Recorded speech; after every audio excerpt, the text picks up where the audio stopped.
আমিনুল ইসলামকে বিধানসভায় পাঠান, আপনাদের অধিকার নিয়ে বিধানসভায় সোচ্চার হবে এবং শাসকের ঘুম ভাঙবে যে এদেরকে আর হিন্দু মুসলমানের গল্প শুনিয়ে ঘুমিয়ে রাখা যাবে না। এদের ঘুম ভেঙেছে, এরা অধিকারের জন্য কথা বলবে। আবার হিন্দু ভাইয়ের যদি অধিকার হনন হয়, মুসলমান কাঁধ মিলিয়ে তার জন্য রাস্তায় নামবে। আবার আদিবাসী ভাইয়ের কেন রাস্তা হয়নি, বাড়ি পাই তার জন্য হিন্দু মুসলিম আদিবাসী সহ রাস্তায় নামবে। মানুষ সজাগ হয়েছে, তাহলে ওদেরকে ওদের অধিকার বুঝিয়ে দিতে হবে, না হলে রাজনৈতিক কারবার আমাদের বন্ধ হয়ে যাবে। আপনারা ডিসাইড করুন, অধিকার আপনারা আপনাদের বাড়িতে এসে পৌঁছে যাবে, না ওই বাড়ির জন্য আবাস যোজনার জন্য কারো মিটিং মিছিলে যেতে হবে। আপনারা সেটা ভাবুন, সময় এসছে ভাবার।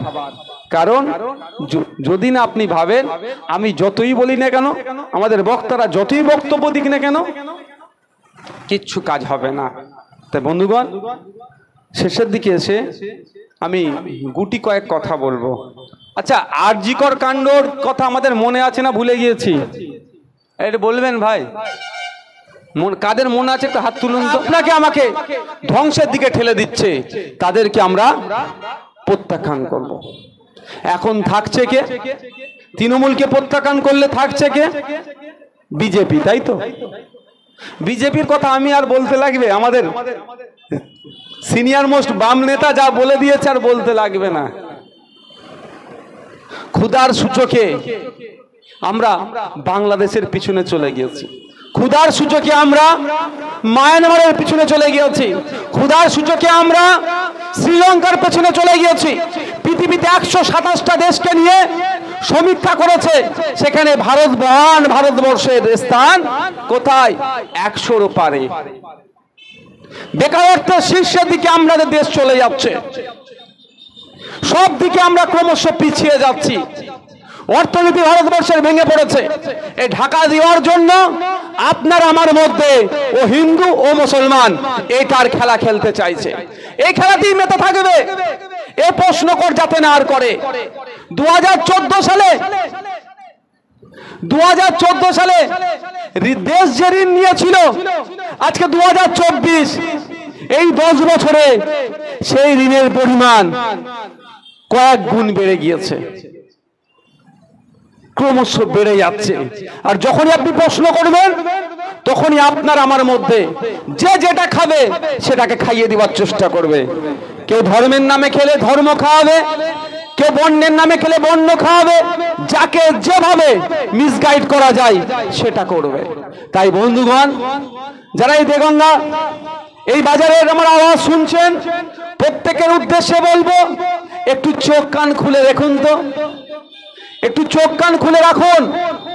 নোটবন্দির পরে বা নোটবন্দির সময়ে আমাদের যারা ছোটখাটো ব্যবসায়ী আমরা ছিলাম, এই বাজারের কথা বলছি, তাদের কি অবস্থা ছিল, আর নোটবন্দির পরে তাদের ব্যবসা কোথায় পৌঁছে গেল তলনিতে, আপনারাই বলুন। কিন্তু কি বলেছিল ওই সময়ে? দেশের প্রধানমন্ত্রী বলেছিলেন, যদি নোটবন্দির ইফেক্ট ব্যাড ইফেক্ট হয়, তাহলে চৌরাস্তায় কি করবে? মনে আছে তো নাকি? হ্যাঁ, ভুলে গেছেন এত তাড়াতাড়ি? গলায় কি দেবে বলেছিল চৌরাস্তায়? ভুলে গেছে মনে হয়, বলছি না। বলেছিল গলায় এ দিয়ে দেবো, ফাঁসি লাগিয়ে দেবো, লাগিয়ে নেব যদি নোটবন্দির ব্যাড ইফেক্ট হয়। আপনারা এই বাজারের মানুষ, ভিন্ন ধর্মের মানুষ আছেন, ভিন্ন জাতের মানুষ আছেন, বিভিন্ন এলাকার মানুষজন আছেন, সবার উদ্দেশ্যে বলছি, আপনারা আপনাদের বুকে হাত রেখে বলুন, নোটবন্দির আগে আপনাদের ব্যবসাটা কোন জায়গায় ছিল? যার যেরকম লেভেলে ব্যবসা ছিল, কেউ ছোট ব্যবসা করেন, কেউ মাঝারি ব্যবসা করেন, কি অবস্থায় ছিল, আর আজকের দিনে আপনাদের ব্যবসা কত তলনিতে পৌঁছে গিয়েছে। এ শুধুমাত্র ক্ষমতায় টিকে থাকার জন্য ধর্মে বিভেদ লাগিয়ে দেওয়ার চেষ্টা করছে। কদিন আগে আপনারা দেখেছিলেন হরিয়ানাতে নির্বাচন ছিল, ওখানে বিজেপির অবস্থা ভালো ছিল না, বিজেপি ওখানে পরাস্ত হতো। আর তখনই আপনারা কি দেখতে পেলেন? সাবির মল্লিক নামে এক পরিযায়ী শ্রমিক বাসন্তীর তাকে সে নাকি গোমাংস খেয়েছে বলে পিটিয়ে তাকে হত্যা করলো।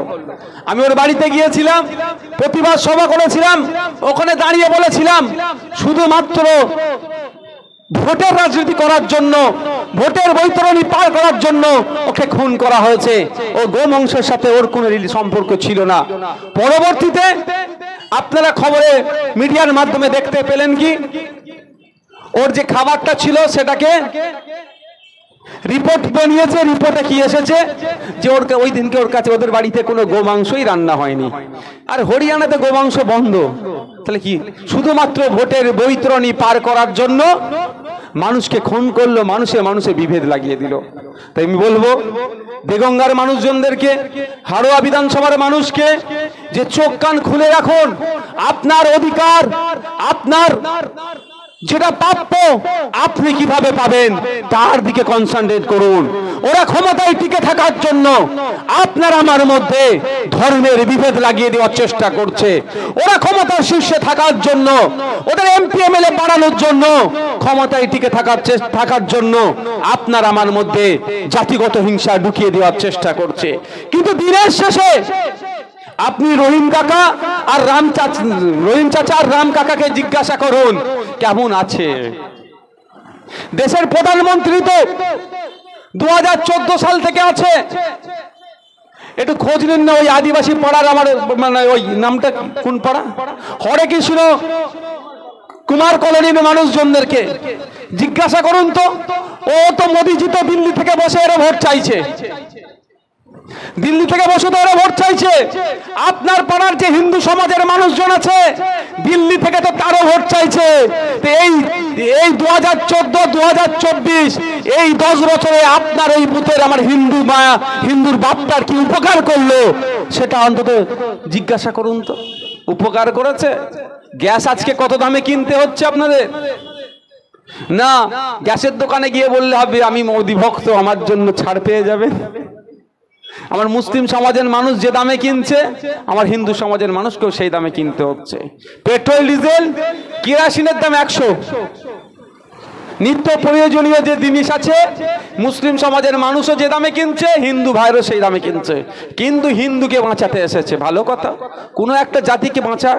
কিন্তু আমরা কি দেখছি, হিন্দুকে বাঁচাতে নাম করে এসে অমিত শাহজির ছেলের ব্যবসা 15,000 গুণ বৃদ্ধি পেয়ে গেল। আর আমার এখানে সনাতন কাকার ছেলের যে চায়ের দোকান হোক আর যাই দোকান হোক না, কাপড়ের দোকানের ব্যবসা তলানিতে চলে যাচ্ছে। আর মমতা ব্যানার্জি এসেছিল 2011 সালের আগে এই কুতুব ভাইদেরকে বাঁচাতে, জামির ভাইদেরকে বাঁচাতে, আপনার আব্দুল্লাহ চাচাকে বাঁচাতে। ভালো কথা, এরা মন খুলে ভোট দিল। কি দেখতে পেলেন? এই জামির ভাইকে বাঁচাবার জন্য ভাবছে না, মমতা ব্যানার্জির ভাইপোর চোখের সমস্যা হলে আমেরিকাতে গিয়ে ট্রিটমেন্ট করার মতো টালির চাল থেকে এত সম্পত্তি হয়ে গেল, আমেরিকায় গিয়ে ট্রিটমেন্ট করছে। আর এর পরিবারের কে হলে লোকাল হসপিটালে গিয়ে বেড পাচ্ছে না। এ তো মুসলমানকে বাঁচাতে এসেছিল, আর ও তো হিন্দুকে বাঁচাতে এসেছিল। না হিন্দু বাঁচছে না মুসলমান বাঁচছে, বাঁচছে কে? অমিত শাহর ছেলে বাঁচছে আর মমতা ব্যানার্জির ভাইপো বাঁচছে। আর পাড়ার রাম কাকা রহিম চাচার সাথে কিভাবে হিংসা ছড়িয়ে ক্ষমতায় থাকা যায় সেই ব্যবস্থা করার চেষ্টা করছে। তার প্রমাণ তো গতকালকে ফিরহাদ হাকিম সাহেবের ওই বক্তব্য দেওয়ার কারণ কি?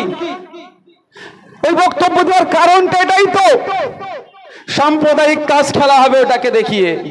ওটাকে দেখিয়ে বিজেপি পড়াই যাবে যে আমার হিন্দু সমাজের মা বোন বাপ ভাইয়েরা বিজেপির এই সাম্প্রদায়িক চিন্তা ভাবনার জন্য বিজেপি যেভাবে মানুষকে শোষণ করছে এটার বিরুদ্ধে ওদের ভোট দেওয়ার চিন্তা ভাবনা করেছিল। এইটা গিয়ে ভিডিওটা গিয়ে ফিরহাদ হাকিমের ভিডিওর কাটিংটা গিয়ে পাড়াই দেখাবে। এই দেখো ফিরহাদ হাকিম অমুককে হিন্দু মেয়েকে কি বলেছে দেখো, ঠিক ওই ধরনের।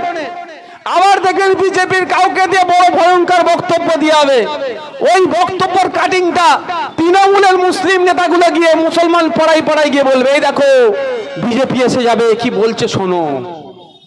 কিন্তু এই ধরনের বক্তব্য দেওয়ার বিরুদ্ধে আইনত ব্যবস্থা গ্রহণের জন্য পুলিশ একবারও করবে না। কিন্তু নওশাদ সিদ্দিকীকে আটকানোর জন্য আমাদের নিরাপদ বাবুকে আটকানোর জন্য কিভাবে মিথ্যা কেসে জেল খাটাবে তার জন্য পুলিশকে তৎপর করে রেখে দিয়েছে মমতা ব্যানার্জি। তাই সময় এসেছে আপনাদের, আপনারা যদি নিজের রুজি রুটির কথা ভাবেন, পরিবার পরিজনের কথা ভাবেন, আর সাম্প্রদায়িক সম্প্রীতির কথা ভাবেন, ঐক্যের কথা ভাবেন, আপনাদের ভবিষ্যতের কথা ভাবেন, তাহলে আপনাদের বলবো আগামী 13 তারিখে আপনাদের মূল্যবান ভোট খাম চিহ্ন দিয়ে